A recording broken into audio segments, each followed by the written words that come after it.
കേരള മുസ്ലിം ജമാഅത്ത് നടത്തുന്ന കേരള യാത്ര നാളെ കാസർഗോഡ് ഉദ്ഘാടനം ചെയ്യപ്പെടുകയാണ്.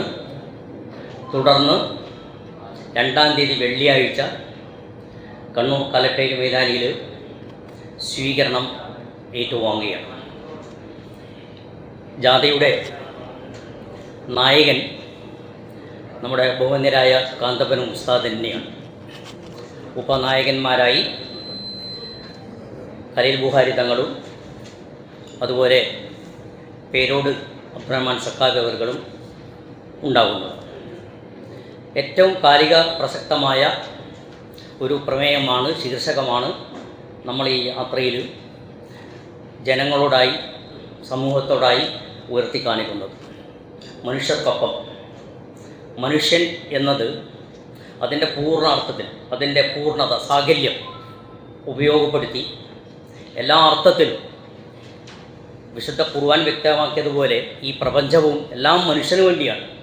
പക്ഷേ പാർശ്വവൽക്കരിക്കപ്പെട്ടവരും ആദിവാസികളും ന്യൂനപക്ഷ വിഭാഗങ്ങളും മതത്തിൻ്റെയും വർണ്ണത്തിൻ്റെയും പ്രാദേശിക വാദത്തിൻ്റെയും പേരിൽ ഏറ്റവും കൂടുതലായി ചൂഷണം ചെയ്യപ്പെടുന്ന, അതല്ലെങ്കിൽ വെറുപ്പിൻ്റെ രാഷ്ട്രീയത്തിന് ഇരയാവുന്ന അത്യന്തം ദുഃഖകരമായ ഒരവസ്ഥയിലാണ് നമ്മുടെ രാജ്യം പോലും ഇന്ന് എത്തിപ്പെട്ട് കഴിഞ്ഞിട്ടുള്ളത് എന്ന് പറയുന്നതിൽ വല്ലാത്ത പ്രയാസമുണ്ട്.